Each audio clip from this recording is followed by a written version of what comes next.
Welcome back. The vaccination drive for teachers officially kicks off today, but what about those who don't want to get the jab? 582,000 people in the education sector are eligible to be vaccinated over the next 14 days. The drive will wrap up on the 8th of July, just before the end of the second term. Rights at Work's Gail Blacher joins us now to talk about those who don't want to take the vaccine. Thank you so much for making time on the lead this afternoon, Gail. So no one can be forced to take the jab, but people are encouraged to take it. What happens when, in this case, a teacher says, I don't want to take it? Thank you, Clement. Okay, so the Department of Employment and Labour has issued a directive, and you've got to understand that the teachers are working it's a work environment. It's not just any environment, it's a work environment. And they have an employer and employee relationship. And an employer, being the school, has to provide a safe working environment. And it's got to be compliant with the directive of the Department of Labour.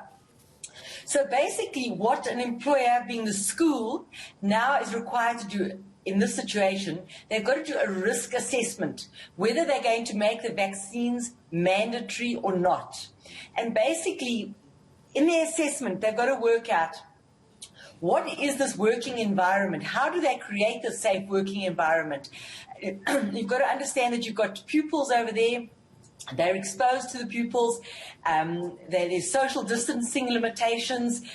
There's often a prevalence of COVID in the workplace, which they'll take home.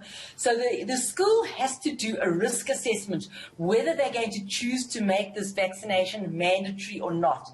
And that is basically based on the operational requirements of the school. So that is, in a nutshell, what the school is required to do. Yeah, so when you refuse to be vaccinated, then on what grounds can that be on? So what is acceptable? Because some people may say, I've got religious reasons, I've got medical reasons why I do not want the vaccine. Because we do have rights as individuals to bodily integrity and religious freedoms and beliefs.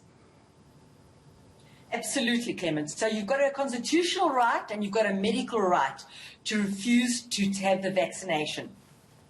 And the employer, being the school, has to inform the teachers that they do have a right of refusal. They do. And the best way that it would handle it would be to counsel the teacher, go into consultation with the teacher, discuss what is the issue, why do they not want to have the vaccination. And then if they find that the teacher does not want to have a vaccination based on either their constitutional right or which is based on, I think it's section 12 or 13 of the Constitution, or then they have a medical reason or a religious reason that they don't want to have it, then they've got to attempt to accommodate the teacher. To see if there are measures that they can take to see how they can accommodate this situation. The teacher is not able to be vaccinated yet. Yeah. The teacher still has to be teaching. So if the teacher is going to be just working on Zoom, or if it's another scenario that the teacher is not exposed to the pupils, well, then maybe it will not have to be mandatory.